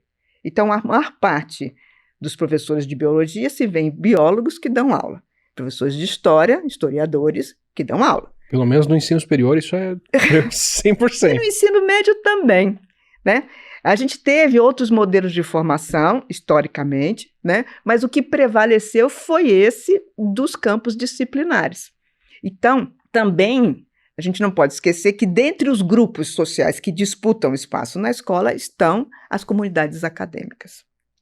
Então, nesse sentido, é muito forte essa relação dos campos disciplinares com o currículo, por exemplo, do ensino médio. É muito menos do ensino fundamental 2 e do ensino médio, porque são esses os professores que são formados como professores secundaristas, antigos professores secundaristas, né? Os professores que estão formados nas faculdades de pedagogia ou de educação, né, que não são formados na faculdade de biologia, química, etc., e que fizeram licenciatura só, né, esses vão tratar dos conteúdos de forma integrada. Aí é diferente, né? Você não vai falar sobre aula de biologia, mas você vai falar sobre conteúdos de biologia que estão associados a questões, por exemplo, sanitárias, ou enfim, você vai... As aulas de ciências, né? Que você, geografia junto com física, junto com química, junto com biologia, com geologia. Então, essa construção muito disciplinar dos campos acadêmicos, já há algum tempo vem sendo questionada, né? Porque a gente hoje fala muito em produção interdisciplinar, multidisciplinar, transdisciplinar, né? E isso também tem, de uma certa maneira, voltado para a escola quando a gente fala agora nos grandes núcleos, né? As áreas de conhecimento e etc., que seria uma forma de voltar a integrar esses conteúdos.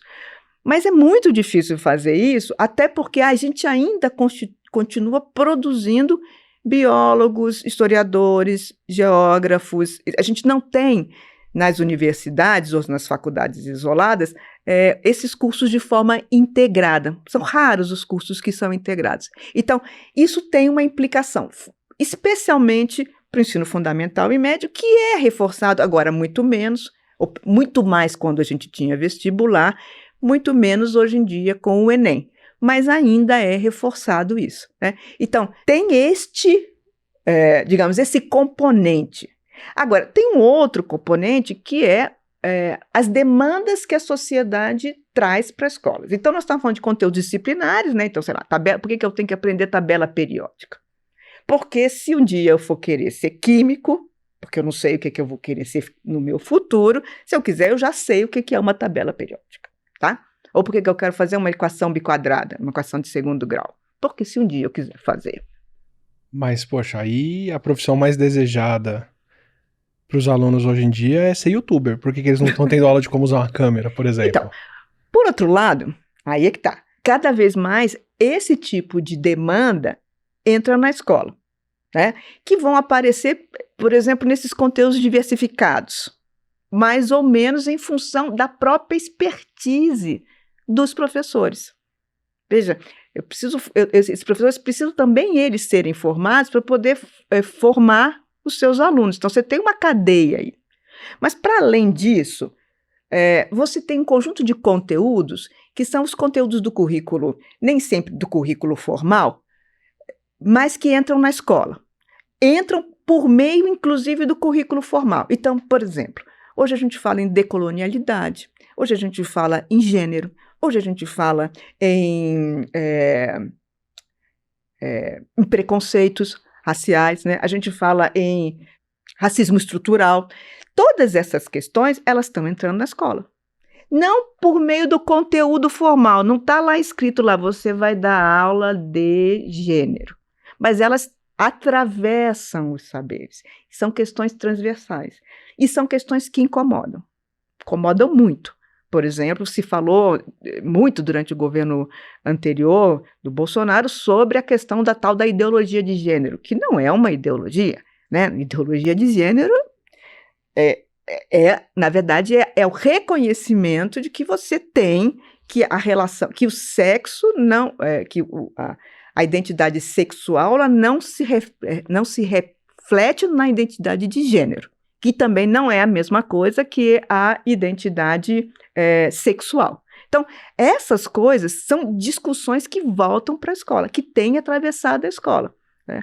Mas elas não estão no currículo formal. Então, veja, é o caudal, porque Por um lado, os professores também são contratados, são funcionários do Estado. Eles têm uma determinada atribuição, né? Então, tudo isso entra neste caldeirão que é a escola. A escola precisa lidar com todas essas demandas e ela vai mudando o seu currículo. Não é verdade que eu possa dizer que o currículo do final do 19, mesmo das escolas secundárias, era igual ao dos dias de hoje. Aí o pessoal fala, mas a gente aprendia mais no século... As escolas do início do século XX, as pessoas aprendiam muito mais do que elas aprendem hoje, né? A gente sempre ouve falar assim, as escolas ensinavam melhor naquela época, né? Antigamente se ensinava mais. Hoje em dia, as crianças saem da escola e não sabem falar, não sabem nada, né? Não sabem nada, né? Aprendi assim. Bom, qual era o conjunto do conhecimento que se tinha no início do século XX? Qual é o conjunto do conhecimento que se tem no dia de hoje? Você podia absorver 30% da comunidade sabe em alguns anos, hoje em dia você não consegue absorver 2%, é verdade. Além disso, quem eram os grupos que iam para a escola secundária, para esse tipo de saber mais formal? Grupos que já vinham, muitos deles, que já vinham de uma família escolarizada, né? Então, assim, você está falando de coisas que são completamente diferentes. Não dá para comparar o que os alunos aprendiam no início do século XX com o que eles aprendem hoje, porque o conjunto, a paleta é muito mais ampliada do que aquela paleta que você tinha naquela época. O meu curso de biologia já não existe mais. Já tem tanto conhecimento em biológicas que o curso de ciências biológicas teve que ser quebrado em vários. Genética, botânica, zoologia e por aí vai, para você poder estudar uma parte interessante daquilo em alguns anos, né? Como os médicos estão se formando cada vez, as médicas em especializações, né? Pele, boca... E por outro lado, você tinha que ter um conteúdo muito mais memorizado no início do século do que hoje. Hoje você não precisa, hoje cada vez mais você usa a sua memória prótese, né? Bom, como é que é o nome daquele ator que fez o filme X? Não lembro, você não lembra? Faz mal, pega aqui, dá um Google, né? Então você não precisa saber desses dados. No início do século XX, as pessoas precisavam decorar. As pessoas tinham mais memória. Não, elas tinham uma memória mais seletiva. Hoje, a gente tem uma memória muito mais ampliada. Então, essas comparações são comparações que, às vezes, a gente precisa tensionar para não dizer assim, o ensino hoje é mais pobre do que o ensino era. Não, ele pega grupos sociais diferentes, ele trabalha com paletas de conteúdo muito diversificadas e com metodologias que são outras. Então, é outro tipo de escola.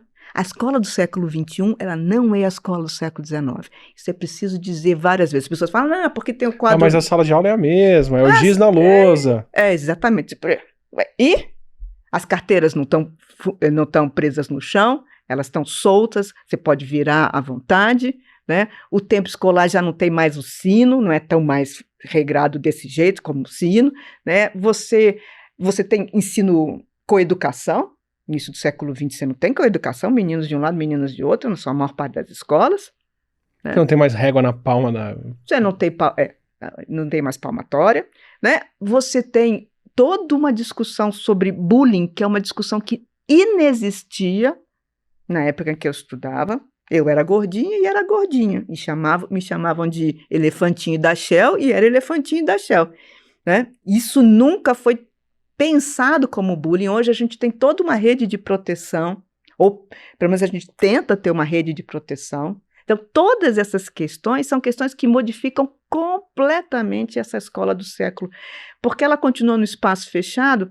Existem várias escolas hoje de open air, né, de espaços abertos também. E você tem toda uma discussão, é muito bonita a discussão sobre escolas abertas, né, open air schools. São escolas que vão aparecer já no final do 19, iniciozinho do 20.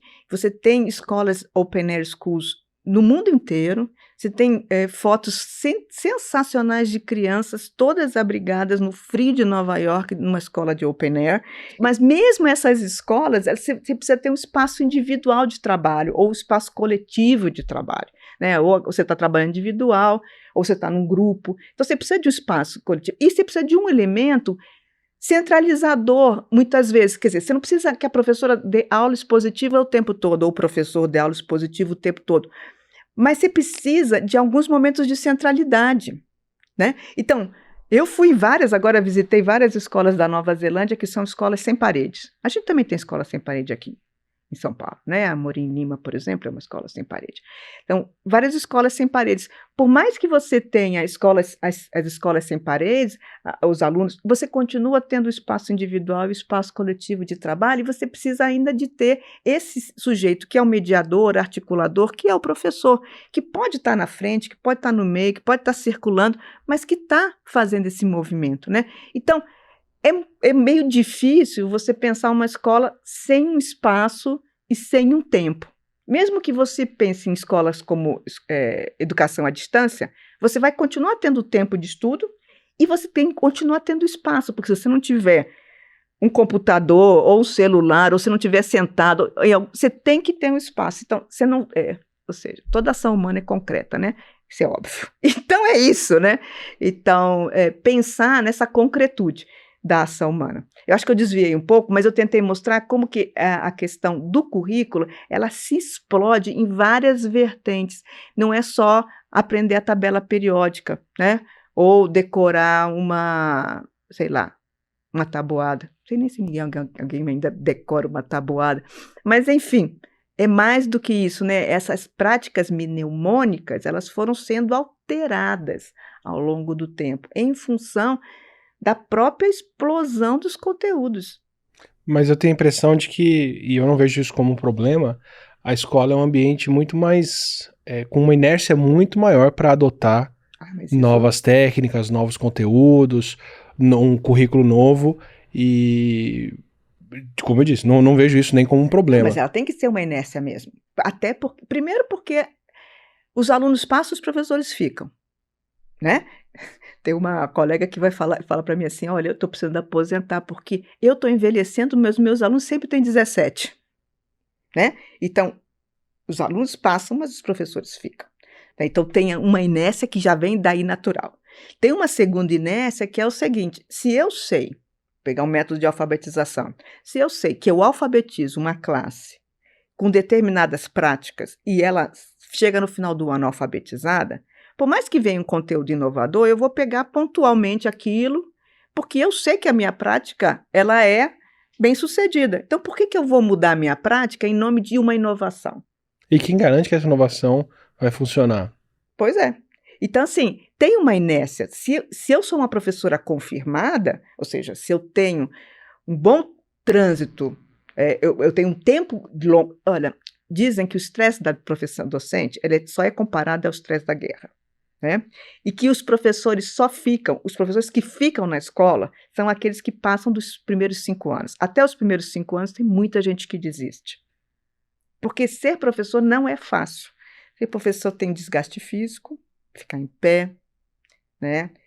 Voz, tem um desgaste emocional, porque você lida com os componentes emocionais dos seus alunos o tempo todo.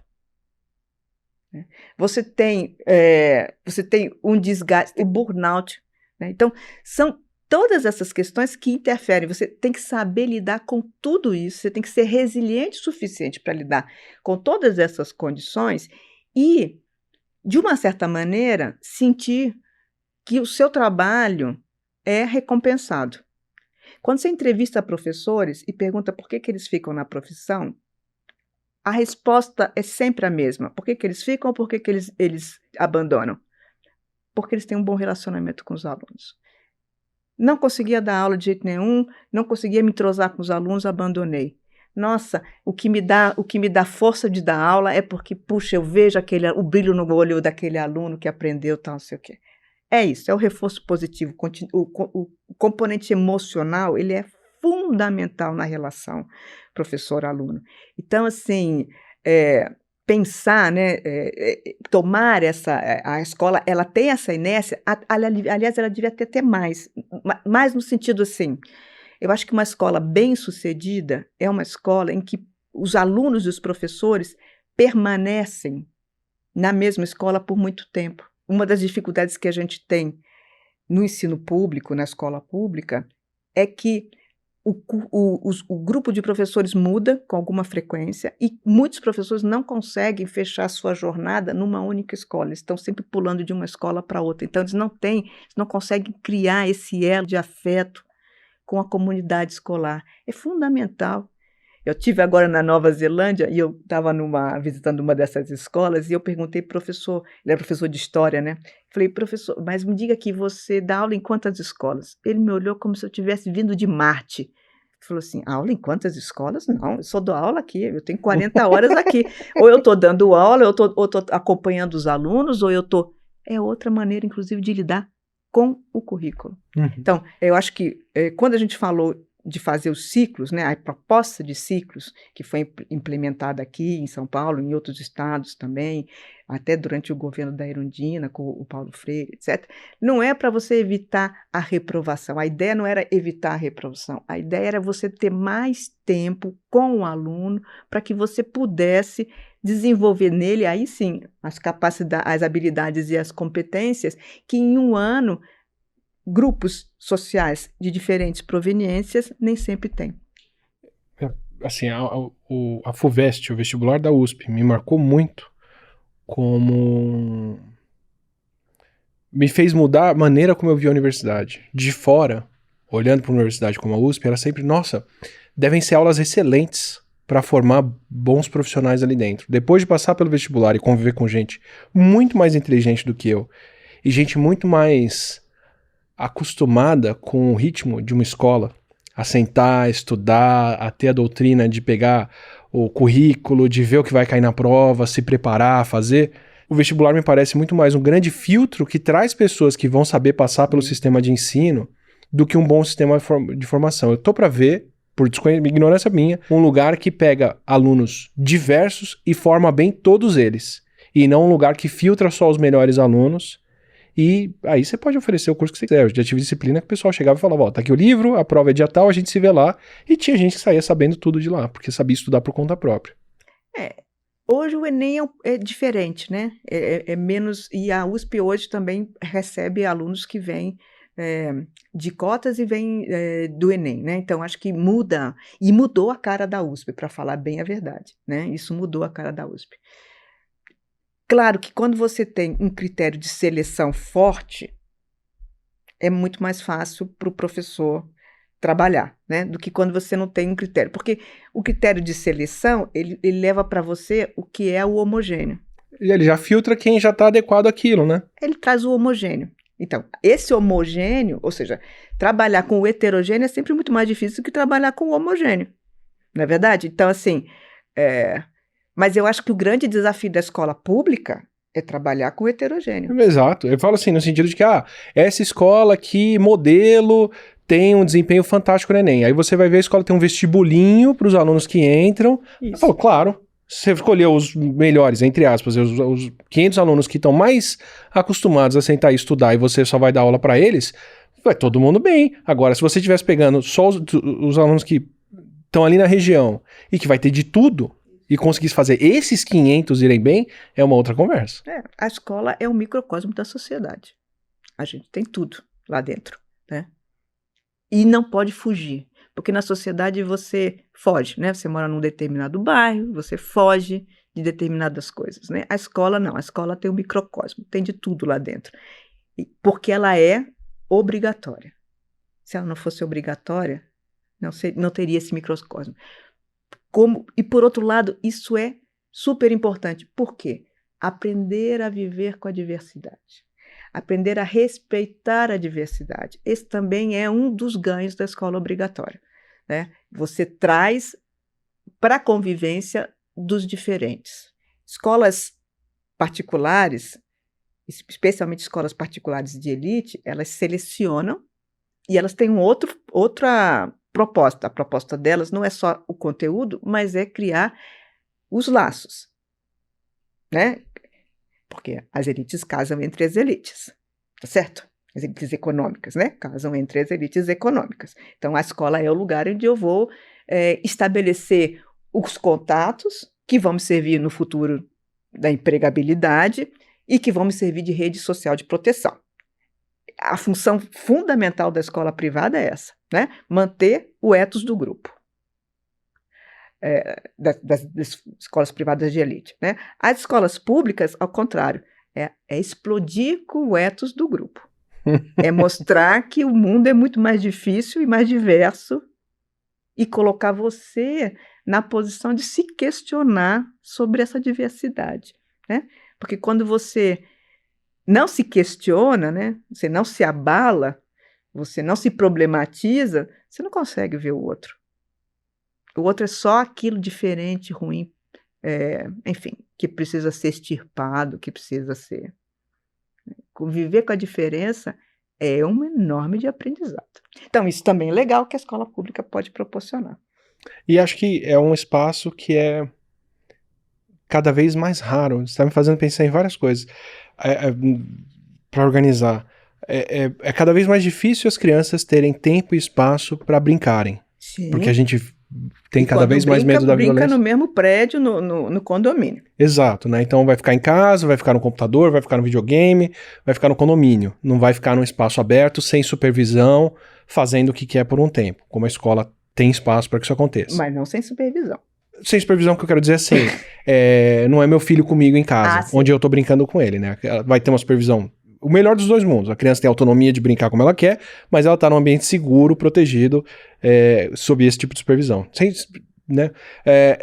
Você tem a tutela, que é uma coisa cada vez mais cara, né? Uhum. Ensino presencial superior tá ficando cada vez mais caro. O EAD se populariza também, porque ele é uma forma de você massificar um bom profissional dar aula para 2.000 ao invés de dar aula para 20, né? Tá vendo? A ideia da Revolução Industrial. Exato. É o próximo passo. Obrigado. É o próximo passo dessa escala, né? Então, esse espaço ao vivo, onde uma pessoa precisa estar presente para dar aula para 5, 10, 15, 20, idealmente, ou 50 outras, ou 100 outras, como a gente vai ver na escola ganhando mais alunos por sala, também vai ficando cada vez mais caro. E a internet serviu para unir as pessoas, mas a união não é heterogênea, é uma união homogênea, né? Então, se antes o doido da vila convivia só com pessoas céticas do que ele estava falando e tinha que viver com outras opiniões que ele não gostava, ou a pessoa mais racista da vila convivia com pessoas que não eram tão racistas, hoje essas pessoas podem entrar num grupo Sim. E só discutir entre elas as ideias mais malucas e fazer bolhas que são impérvias a ideias normais, entre aspas, dos outros. A escola ainda preserva isso. Então você está me dando várias coisas que não estão sumindo fora do ambiente escolar, que ainda sobra ali dentro. Sem falar no senso de comunidade, sociedade, de conviver com outras pessoas, aprender a respeitar, conviver com outros no mesmo espaço. Quer dizer, nesse mundo que a gente tem cada vez mais individualista, mais orientado para o consumo, mais orientado para a posse, coisa assim, é um dos poucos ambientes que sobra. Coletivos, né? Mas coletivos no sentido ainda mais amplo possível, porque é aquilo que eu estou falando, né?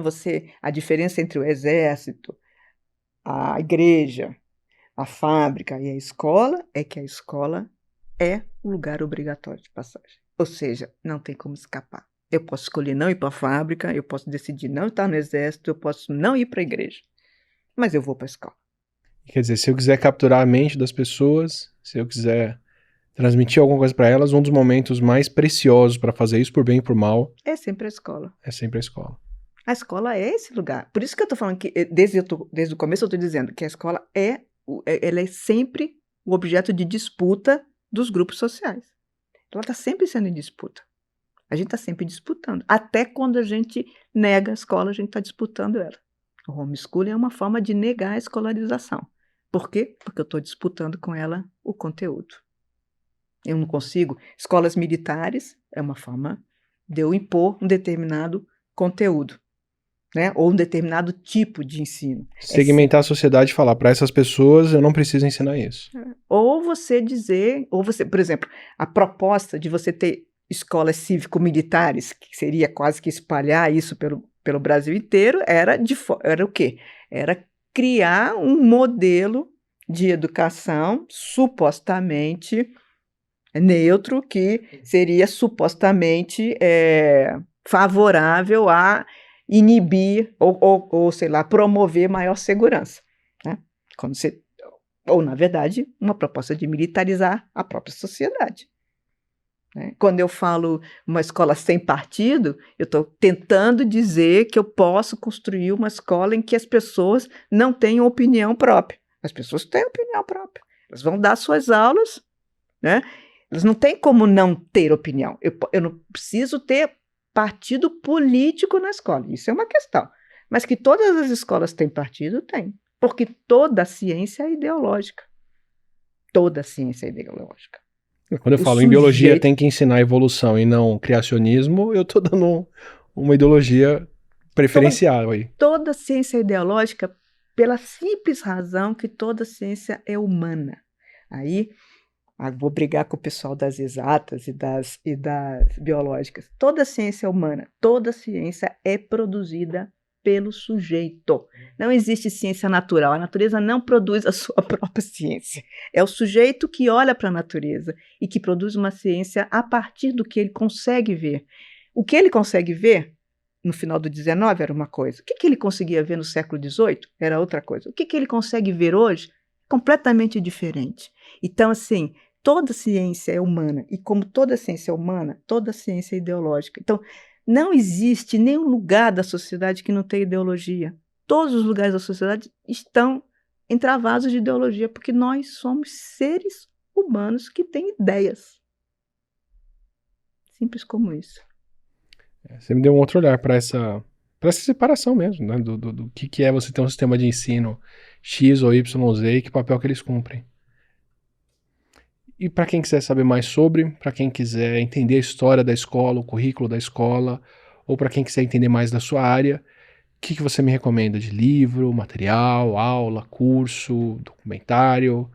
Puxa, tem tanta coisa. Nem sei. Tem muita coisa produzida. Tem obras suas? Tem. Eu tenho muitas coisas também escritas, várias coisas escritas.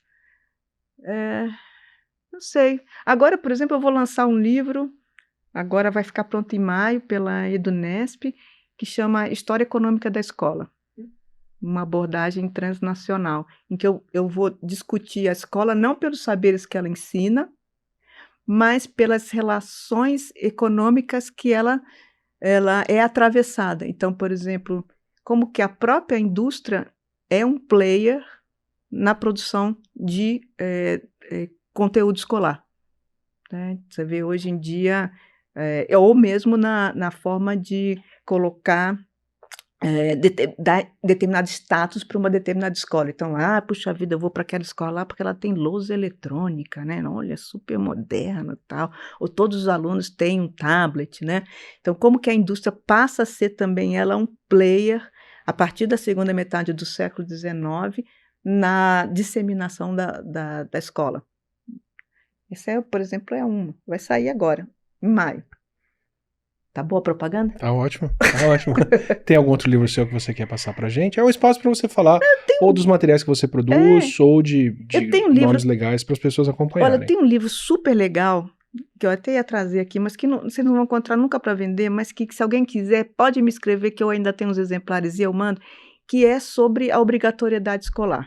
É um livro que eu organizei junto com uma colega, a Elizabeth, lá da UFMT, Elizabeth Sá. A gente tem um artigo sobre cada província, sobre cada estado, contando como foi a escolarização, esse movimento enorme de produção da obrigatoriedade escolar, e depois tem alguns artigos, alguns capítulos que são mais recentes, falando sobre as relações da obrigatoriedade escolar nos dias de hoje, né? E tem um último capítulo que eu gosto muito, de uma pesquisadora, inclusive francesa, Anne-Marie Chartier, em que ela se pergunta sobre os efeitos da obrigatoriedade escolar. Por exemplo, né, a gente hoje se pergunta para que serve, você perguntou várias vezes, para que serve o ensino médio? Na hora que eu torno a escola obrigatória, né, eu começo a me interrogar sobre o que eu vou fazer com esse tempo escolar. O que justifica isso, né? O que justifica esse tempo escolar todo? E por que todo mundo tem que ficar na escola? E o que vai ser discutido? Né? Então, ela se torna, por um lado, todo mundo defende a obrigatoriedade escolar, as pessoas defendem, na sua maioria, né? Alguns grupos não, mas a maioria defende a escolarização, então tem a obrigatoriedade, tem um valor positivo, mas por outro lado a gente não sabe muito bem o que fazer com essa obrigatoriedade em alguns momentos, né? Então ela entra em disputa. É muito interessante esse texto. Então assim, mas se alguém quiser, aí tem que me escrever, manda um e-mail, que aí eu mando o endereço, eu mando. Perfeito. Tá Perfeito. bom? Muito obrigado, adorei a conversa. Imagina, obrigada eu. Espero que você tenha gostado da conversa. Tive outra aula de uma coisa que parece óbvia, mas tem muito óbvio que depois de explicado não é tão óbvio assim, e tem muita coisa que é um acidente do acaso, um acidente histórico e não precisava ser como era. Fico impressionado com essa noção de que de repente, em algumas situações pelo menos, a gente está mais preocupado em ter os alunos dentro da sala de aula primeiro, para depois se perguntar sobre o que eles estão aprendendo ali dentro, e como, se você reparar em muita coisa que a gente falou aqui, o último item, a última justificativa que a gente ouve é assim porque as crianças preferem aprender dessa forma ou porque elas gostam disso. Apesar delas serem quem está indo para a escola, o interesse delas é só um de muitos outros que entram no que é o ambiente escolar e no papel que a escola tem. Que é uma discussão enorme para se ter por aqui. Para quem gostou do assunto, e a Diana não citou na fala dela, mas eu vou trazer isso para vocês aqui, ela tem o curso de História da Educação gravado em aulas que ela deu aqui no YouTube durante a pandemia, então a gente vai aproveitar e além das obras dela e do que mais a gente pode linkar no Saiba Mais, também vamos colocar os links para esses vídeos aqui, se você quiser acompanhar. Se você gostou dessa conversa e quer outras como ela, aproveita, se inscreve aqui no canal, assim você recebe os próximos Não Ficção ou manda um apoio pra gente poder continuar trazendo convidadas e convidados interessantes por aqui. Até uma próxima. E para você que ouviu esse podcast inteiro aqui, sentado ou sentado, estudando ou trabalhando na sua cadeira, no seu lugar, sem sair dali, prestando atenção, parabéns, você aprendeu muita coisa na escola, viu? A gente também aqui fazendo não ficção tá nessa. Até o próximo.